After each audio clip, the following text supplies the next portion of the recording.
Pengajaran Yesus mengenai amarah. Yesus mengajar tentang amarah. Apakah Yesus ngajarin kita supaya marah? Ini kita akan bahas pagi hari ini. Matius 5 ayat 21 sampai 26, boleh ditampilkan? Kamu telah mendengar yang difirmankan kepada nenek moyang kita, jangan membunuh. Siapa yang membunuh harus dihukum. Tetapi aku berkata kepadamu, setiap orang yang marah terhadap saudaranya harus dihukum. Siapa yang berkata kepada saudaranya kafir harus dihadapkan ke mahkamah agama. Dan siapa yang berkata jahil harus diserahkan ke dalam neraka yang menyala-nyala. Sebab itu jika engkau mempersembahkan persembahanmu di atas mezbah, dan engkau teringat akan sesuatu yang ada di dalam hati saudaramu terhadap engkau, tinggalkanlah persembahanmu di depan mezbah itu dan pergilah berdamai dahulu dengan saudaramu. Lalu kembali untuk mempersembahkan persembahanmu itu. Segeralah berdamai dengan lawanmu selama engkau bersama-sama dengan dia di tengah jalan. Supaya lawanmu itu jangan menyerahkan kau kepada hakim dan hakim itu menyerahkan kau kepada pembantunya dan kau dilemparkan ke dalam penjara. Aku berkata kepadamu, sesungguhnya engkau tidak akan keluar dari sana sebelum engkau membayar hutangmu sampai lunas. Nah ini, Bapak Ibu yang mana?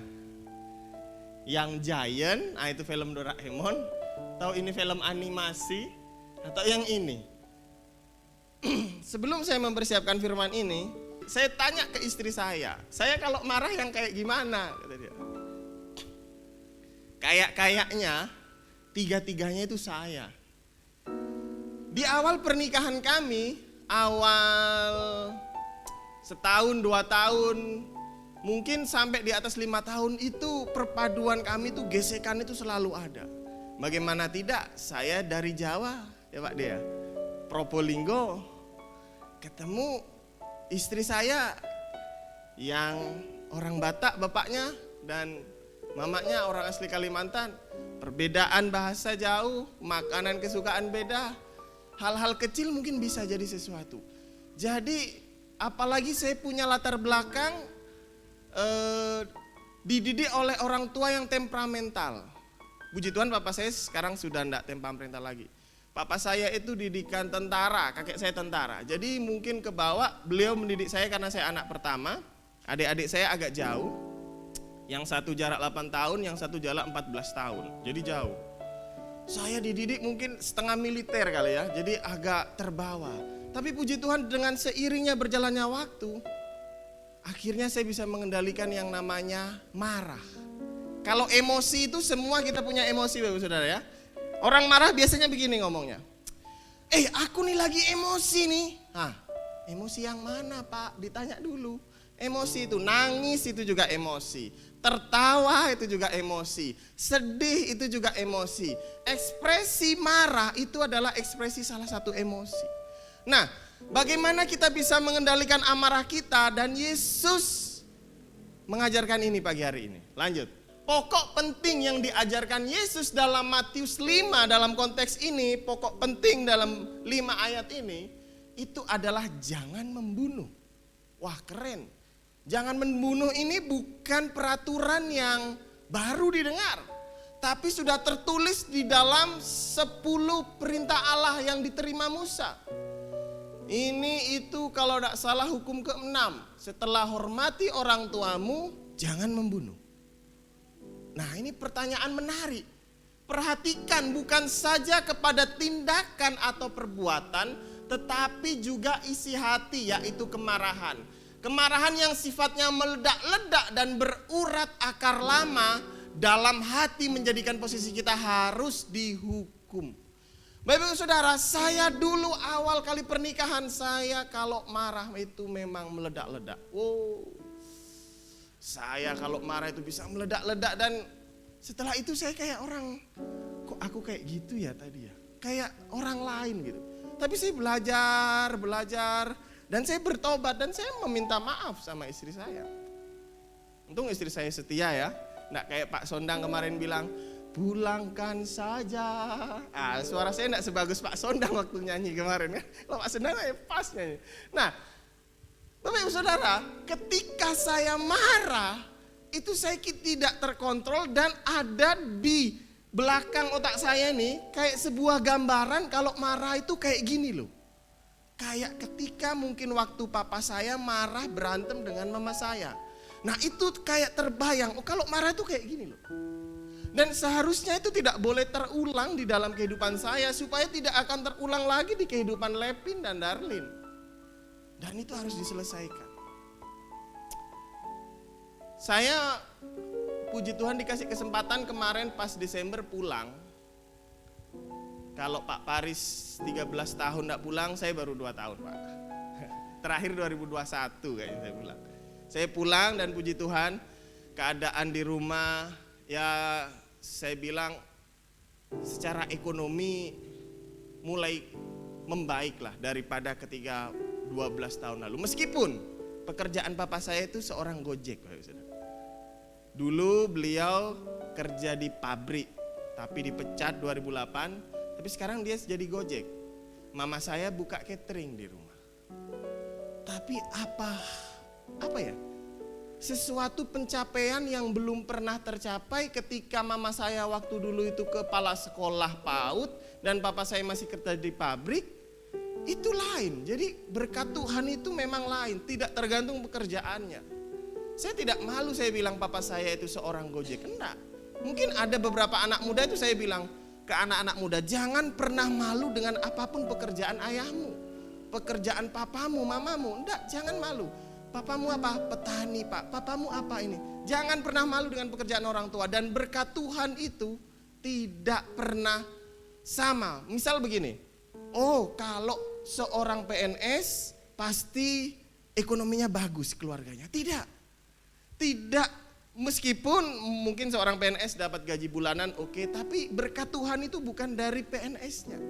Saya sudah bandingkan, saya sudah melihat perbedaan kehidupan orang tua saya ketika memiliki pekerjaan tetap pada 10-13 tahun yang lalu waktu saya masih di sana. 15 tahun yang lalu lah. Masih tahun 2008 saya di sana terakhir. Itu dengan sekarang itu lain. Meskipun hari ini ada pesanan, besok enggak ada pesanan. Tapi dari situ mama saya mulai belajar berharap disitulah kita bisa menaruh harapan lebih kepada Tuhan. Papa saya itu seorang Gojek tapi tidak membawa orang penumpang, hanya membawa makanan. Jadi ngantar makanan, gosen gitu. Jadi kesaksian papa saya kemarin waktu sebelum akhir tahun sempat akunnya itu susah dapat orderan, susah dapat apa. Ya terus saya bilang ayolah kita doa. Puji Tuhan setelah tahun baru ini akunnya itu mungkin tidak tahu ya algoritma atau apanya. Agak banyak bisa dapat, sehari bisa 2-3 kali dia ngantar. Waktu itu sehari untuk 1 kali ngantar aja enggak dapat. Nah kita enggak tahu bagaimana cara kerjanya. Tapi yang saya tahu saya punya Tuhan yang dahsyat. Amin. Amin. Saya bilang Pak, kalau di rumah enggak suka marah-marah lagi, berkat Tuhan itu datang. Enggak tahu ya ini perumpamaan Jawa atau bukan. Cuman saya ingat mungkin mbah saya tuh kakek saya bilang ini, lek kowen sering ngamuk-ngamuk, iku lho wong sing kate nganter berkat nang omah iku lho, balik menek. Nah gitu Pak ya. Artinya kalau kita sering marah-marah di rumah, misal sering berantem, sering emosi, tiba-tiba ada orang, kalau di Jawa itu ada budaya kalau misal mau puasa kah atau apa itu ater-ater gitu ya kan. Orang mau ater-ater ke rumah, ater makanan tuh nengok di dalam berantem kan, gak enak nih, balik aja lah kan gitu. Itu salah satu contohnya. Nah lanjut, jadi apa yang Tuhan Yesus ajarkan pada ayat 22 ini, Yesus mengajarkan bukan saja orang yang membunuh yang harus dihukum, tetapi juga orang yang marah terhadap saudaranya. Keduanya sama dan harus dihukum, karena perbuatan membunuh dimulai dari niat pembunuhan di dalam hati. Tuhan Yesus mengajarkan kepada kita bahwa bukan dosa perbuatan saja yang akan dihakimi, tetapi dosa perkataan pun akan dihakimi. Karena itu Yesus menasihati murid-muridnya supaya menjauhkan diri dari kemarahan, dari rasa dendam, kebencian, dan dari kata-kata yang mengandung umpatan seperti kafir dan jahil. Ini sudah dibahas oleh Pak Keru di minggu kedua. Arti kafir saya singkat di sini aja. Kafir itu perkataan hinaan merendahkan orang lain, lahir dari hati yang sombong. Kalau jahil itu dari kata Yunaninya moros, perkataan caci maki yang berkonotasi tidak saleh, menghakimi orang, tindakan yang melawan Tuhan sebagai orang yang tidak mengenal Allah. Lanjut. Nah, orang Farisi, nah ini poinnya, dan ahli Taurat zaman Yesus hanya mengajarkan dan menekankan pembunuhan hanyalah mencurahkan darah atau menghilangkan nyawa manusia saja. Tetapi Yesus mengajarkan bahwa orang yang marah tanpa sebab, memaki dengan perkataan-perkataan jahat, atau membenci orang lain adalah sebuah tindakan pembunuhan. Di zaman perjanjian lama yang diajarkan orang Farisi, ahli-ahli Taurat pada saat itu, kalau membunuh ya mungkin sekedar membunuh secara fisik. Tapi Yesus memperbaharui hukum Taurat. Sebelum kamu membunuh secara fisik, ketika kamu memikirkannya aja atau marah di dalam hati, dendam, kesumat, mungkin tidak selesai-selesai, itu sudah bisa dihakimi. Sebuah tindakan dosa. Lanjut, ini ilustrasi 1500 ini diukir di sebuah katedral kuno gitu, saya lihat ya. Ini ilustrasi Kain dan Habel. Kata-kata yang keluar dari mulut karena kemarahan membuat kita akan dihakimi. Orang yang mengeraskan hati untuk membenci sesama pada dasarnya adalah seorang pembunuh manusia. Coba kita buka 1 Yohanes 3. Coba kita buka 1 Yohanes 3 ayat 15. Nanti kita bahas tentang Kain dan Habel. Nah, setiap orang yang membenci saudaranya adalah seorang pembunuh manusia. Wow. Dan kamu tahu bahwa tidak ada seorang pun pembunuh yang tetap memiliki hidup kekal di dalam dirinya. Coba dibuka Kejadian 4 ayat pertama. Kita ambil contoh tentang Habel. Oke. Selanjutnya dilahirkan Habel, adik Kain. Habel menjadi gembala kambing domba dan Kain jadi petani. Lanjut. Setelah beberapa waktu lamanya maka Kain mempersembahkan sebagian dari hasil tanah itu kepada Tuhan sebagai korban persembahan. Lanjut. Habel pun mempersembahkan korban persembahan dari anak sulung kambing dombanya, yakni lemak-lemaknya, maka Tuhan mengindahkan Habel dan korban persembahannya itu. Lanjut. Tetapi Kain dan korban persamanya tidak diindahkannya. Lalu hati Kain menjadi apa? Sangat panas. Mendidih nih. Mukanya muram. Kayak yang ekspresi marah tadi. Siapa yang kalau marah di sini rasanya panas terus garuk-garuk kepala. Aduh, geram aku ya. Kenapa orang tuh kayak gitu ya? Gitu. Iya loh. Kadang-kadang saya gitu. Kalau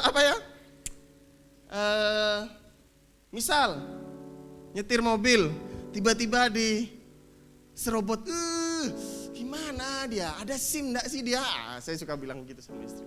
Marah, kesal gitu. Pernah kami di mana? Di apa itu sih? Setelah jembatan 1 tol 1 tuh, di daerah itu kami ditabrak oleh orang yang bawa rongsokan sampai penyet itu tangki sebelah kiri. Lalu dia, pernah saya saksikan ini, lalu dia yang minta ganti. Motornya itu bawa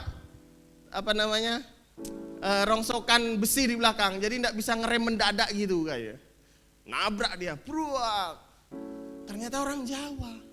Ngomong sama saya, ya apa ini ganti. Pak D saya bilang, tak ganti motormu, kowe ganti. Saya bilang. Ku penyet itu gue bilang. Dia langsung jalan aja kayak enggak punya salah. Kletek. Saya panggil, "Woi, Pak D." Istri saya udah begini, udah biarin. Gimana biarin? Akhirnya kami masuk bengkel, habis berapa? 1,5 juta. Benarkan yang penyok tuh. Aduh, gue bilang. Pak D, saya bilang. Itu saya mungkin udah garuk-garuk kepala, ekspresi saya udah marah, mungkin ada asap di, pokoknya udah. Istri saya, udahlah, enggak usah dikejar, udah katanya, udah. Lanjut. Nah, akibat tidak bisa menguasai amarah, perkataan yang menyakiti orang lain, mengalami toxic relationship. Kain dan Habel tadi akhirnya diusir. Habel takut dibunuh orang, makanya Allah ngasih tanda ke Kain takut dibunuh orang, dia dikasih tanda sama Allah, siapa yang membunuh kamu nanti akan dibunuh. Jadi kalau masalah bunuh-membunuh itu, sebelum kita melakukan tindakan pembunuhan seperti Kain kepada Habel, kalau kita percaya bahwa Adam itu manusia pertama, ini menarik ini di Komsel Laskar Kristus kemarin. Berarti waktu itu baru ada 4 orang, ya kan? Kain bunuh Habel, hebat Habel. Kain ini membunuh 1/4 umat manusia pada saat itu, karena baru ada 4 orang. Nah, Kain tadi dibilang, coba ayat yang tadi, Kain tadi. Nah, tetapi Kain dan korban persembahannya tidak dinikahnya. Lalu hati Kain jadi sangat panas dan mukanya muram. Lanjut. Firman Tuhan kepada Kain, mengapa hatimu panas dan mukamu muram, Kain? Sebelum dibunuh nih, Tuhan udah nanya. Coba kita introspeksi ke diri. Sebelum kita melakukan tindakan hal yang merugikan orang lain, terkadang di hati kita ada yang ngomong, pasti itu Roh Kudus. Nggak usah marah-marah lah. Jangan gitulah. Atau Roh Kudus memakai orang lain, istri, anak-anak atau teman sejawat. Udahlah. Ini Tuhan tanya loh. Coba mana ayatnya tadi? Mengapa hatimu panas dan mukamu muram, Kain? Lanjut. Apakah mukamu tidak akan berseri? Jika engkau berbuat baik, tetapi jika engkau tidak berbuat baik, dosa sudah mengintip di depan pintu. Ia sangat menggoda engkau, tetapi engkau harus berkuasa atasnya. Nah, di sini juga kita belajar menghadapi pencobaan. Seperti yang dikotbahkan Bapak Gembala minggu lalu, bahwa yang membawa Yesus ke padang gurun itu bukan setan. Siapa? Roh Kudus. Menang atas pencobaan Yesus. Beda dengan si Adam, ya kan? Dan Hawa ketika digodai iblis kalah. Beda juga sama Kain ini. Mana ayatnya tadi, Om? Dosa sudah mengintip di depan pintu, ia sangat menggoda engkau, tetapi engkau harus berkuasa. Harusnya ketika kita digoda oleh iblis, kita harus berkuasa, jangan kalah. Lanjut. Kata Kain kepada Habel adiknya, marilah kita pergi ke padang. Wah, ini udah pembunuhan berencana ini. Kena pasal berapa ini sama Om Keru nih? Ketika mereka ada di padang, tiba-tiba Kain memukul Habel adiknya itu lalu membunuh dia. Padahal Tuhan sudah mengingatkan, awas Kain, itu dosa udah di depan pintu hatimu, mau menggoda engkau. Seandainya Kain bisa menang saat itu, 1/4 penduduk bumi terselamatkan. Lanjut. Nah, apabila kamu menjadi marah, janganlah kamu berbuat dosa. Janganlah matahari terbenam sebelum padam amarahmu. Wah, ini yang harus saya dan Bapak Ibu belajar bersama-sama. Kalau marah, jangan sampai 1 tahun, 2 tahun. Jangankan 1 tahun, 2 tahun. Ini dibilang apa? Sebelum matahari terbenam, padamkan amarahmu. Coba, yang bahasa Indonesia masa kini. Karena itu saudara-saudara, jangan lagi berdusta, berlakulah jujur yang satu kepada yang lainnya. Sebab kita semua adalah anggota tubuh Kristus. Kalau kalian marah, janganlah membiarkan kemarahan itu menyebabkan kalian berdosa. Janganlah marah sepanjang hari supaya iblis tidak dapat kesempatan. Sepanjang hari aja jangan, apalagi sepanjang tahun. Saya saksi hidup Bapak Saudara. keluarga kami antara papa saya dan kakak Bude itu sempat berantem itu 5 tahun. Pokoknya saya lulus SMP lah baru saya boleh main ke rumahnya. Padahal rumahnya itu seberang situ, Pak. Saya tanya alasannya apa, enggak usah. Pak, aku main ke rumah Bude ya di depannya, enggak usah kata dia. Loh, sampai saya selesai SD baru kayaknya akur. Apa alasannya saya enggak paham. Entah ada perkelahian apa antara papa saya dan kakaknya, saya enggak tahu. Yang penting saya jangan main ke seberang. Itu jangan sampai terulang di dalam kehidupan saya terutama, apalagi Bapak Ibu Saudara. Jangan sampai Darlin sama Lepin enggak menyapa selama 10 tahun. Waduh. Kalau Pak Paris tadi sama keluarganya bukan karena marahan ya Pak ya, memang terbatas kan. Bukan karena marahan 13 tahun berpisah enggak ketemu. Karena terbatas sinyal apa. Ini jangankan setahun 2 tahun, sepanjang hari pun firman Tuhan bilang jangan marah. Tapi gimana Pak caranya enggak bisa? Nanti ada langkah praktis di sini. Lanjut. Nah, Martin Luther, ini Martin Luther bukan Martin Luther King, tapi Martin Luther yang pencetus dunia keprotestanan dan dia yang memakukan 95 dalil di Katolik Roma pada saat itu. Protes apa? Surat penebusan dosa dijual seenaknya. Siapa yang mau ditebus dosa? Ayo beli surat penebusan dosa. Pada saat itu salah satu dalil yang diprotes sama Martin Luther. Dia bilang begini, we need to hear the gospel every day because we forget it every day. Kita harus dengar Injil setiap hari karena apa? Karena kita lupa setiap hari. Makanya tiap hari. Siapakah yang menjadi tembok kita? Siapakah yang menjadi pengingat kita? Injil yang ada di dalam hati kita. Bagaimana Roh Kudus mau mengingatkan kita sedangkan tidak ada ayat-ayat firman Tuhan yang kita ingat? Lanjut.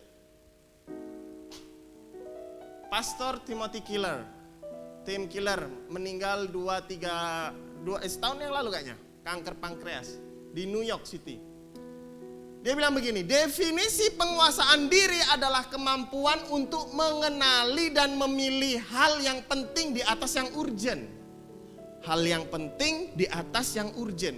Dalam situasi apapun, karena di dalam diri kita hasrat hati kita sudah tertata dengan baik. Orang yang bisa menguasai dirinya, orang yang bisa mengelola emosinya, khususnya tentang amarah, dia bisa memilih hal yang urgent. Contoh, ketika marah, saya harus meledak ini, harus ada saluran dimarahkan. Tapi dia bisa memilih, saya harus bagaimana? Apakah saya melakukan hal yang merugikan orang lain? Apakah perkataan saya bisa menyakiti istri? Akhirnya terjadi toxic relationship, menyakiti sekeliling kita, orang tua kita. Nah, ketika mencari penguasaan diri yang baik, nah ini dia bilang, karena di dalam diri kita, hasrat kita, hati kita sudah tertata dengan baik.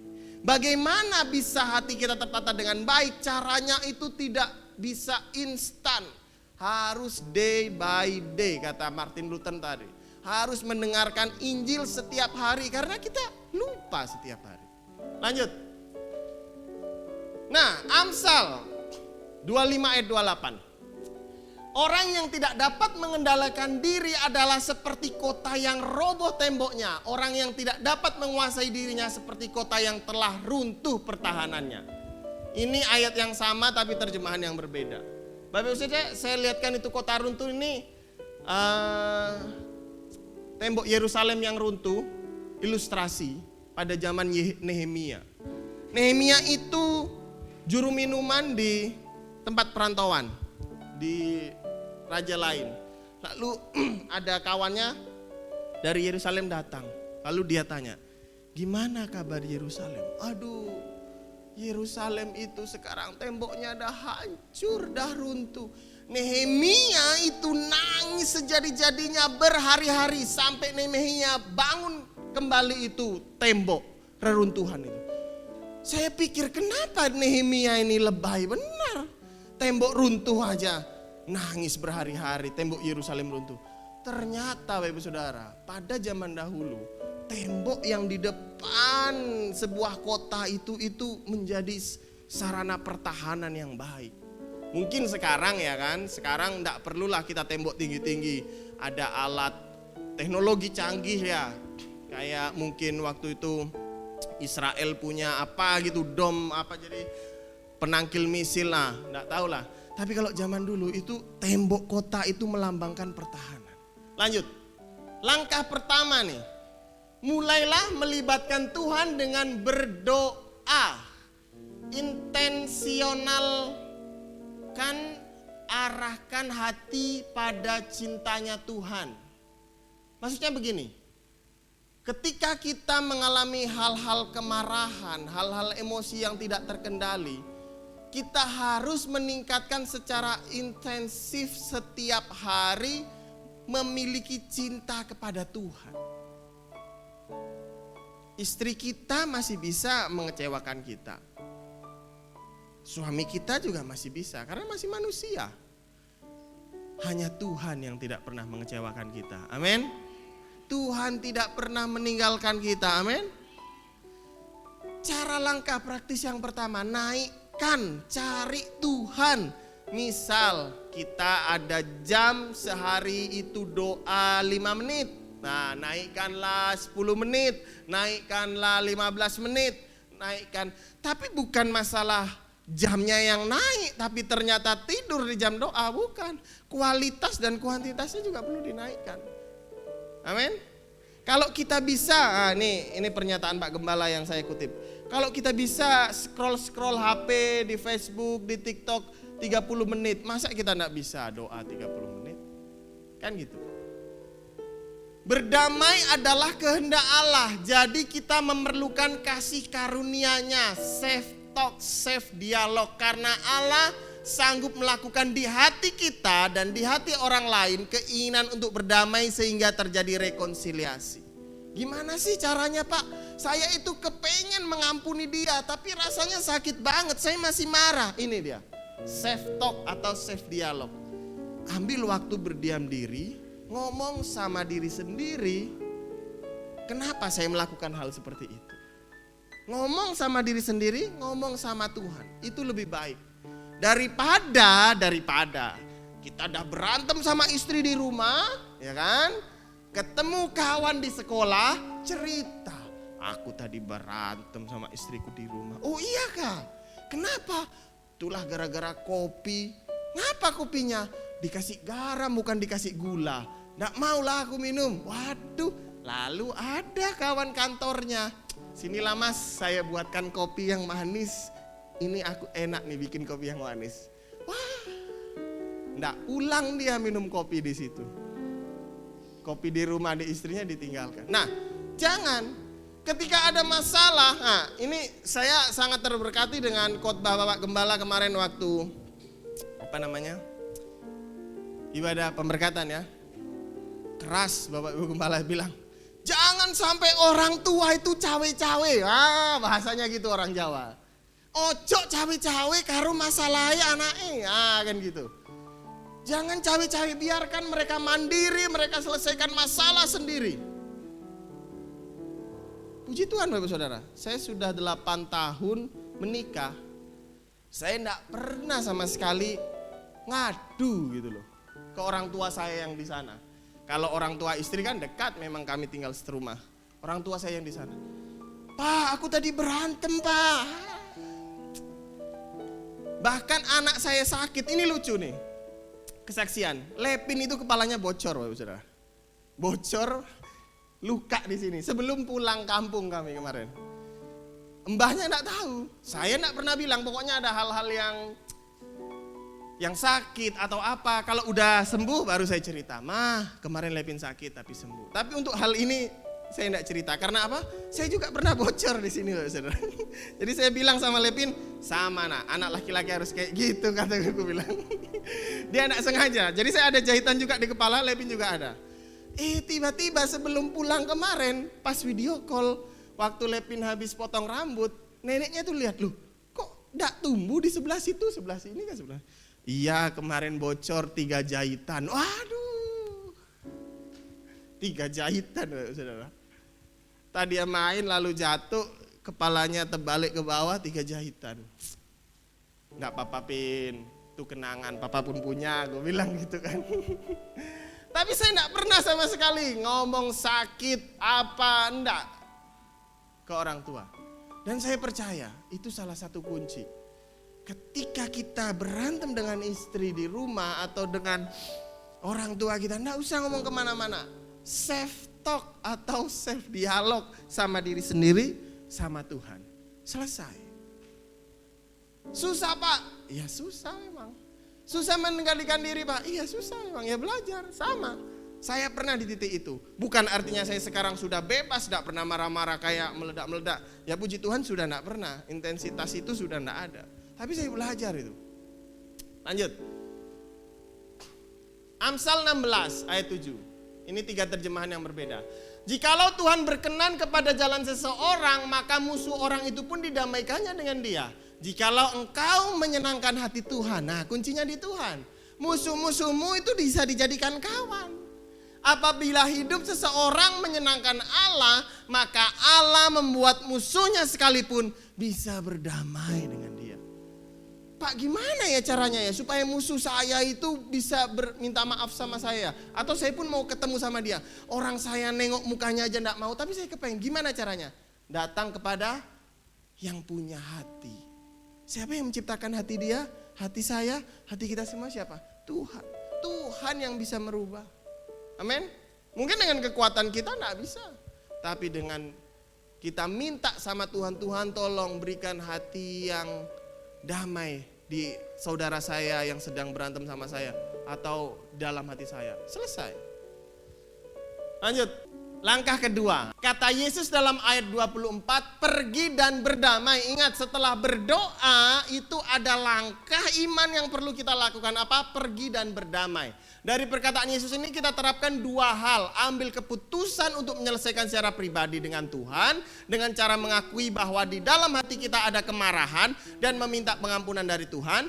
Ambil keputusan untuk menjumpai orang yang berkonflik, belum dengan kita, lalu membicarakan dengan hati terbuka dengan tujuan memaafkan dengan damai. Ingat, langkah yang pertama ngomong dulu sama Tuhan, ambil keputusan, ngaku bahwa saya juga salah. Nah ini, kadang-kadang kita udah datang sama Tuhan, udah.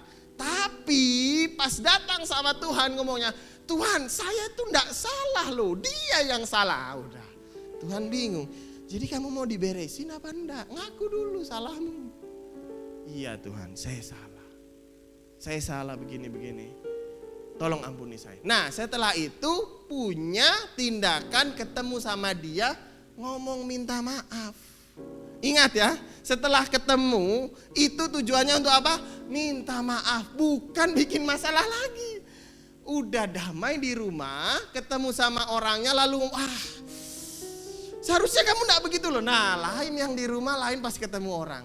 Udah enggak selesai-selesai. Pak Gembala pernah bilang, saya kutip lagi. Kalau kita udah berdoa bertahun-tahun untuk berdamai dengan orang yang bersalah kepada kita, tetapi enggak terjadi-terjadi, berarti itu kita yang egois. Kita yang egois. Bukan salah Tuhan, bukan salah orang itu, tapi kita yang egois. Egois apa? Nggak mau melangkahkan diri, berjumpa, salam, saya minta maaf.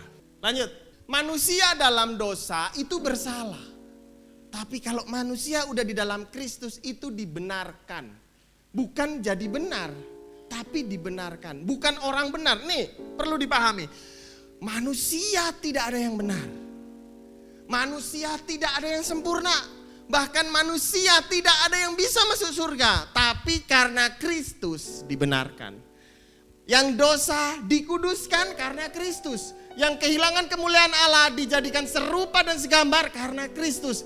Di bawah kutuk dosa jadi dibebaskan dan diberkati Tuhan karena Kristus. Amin. Mari saya undang semuanya untuk bangkit berdiri di hadapan Tuhan.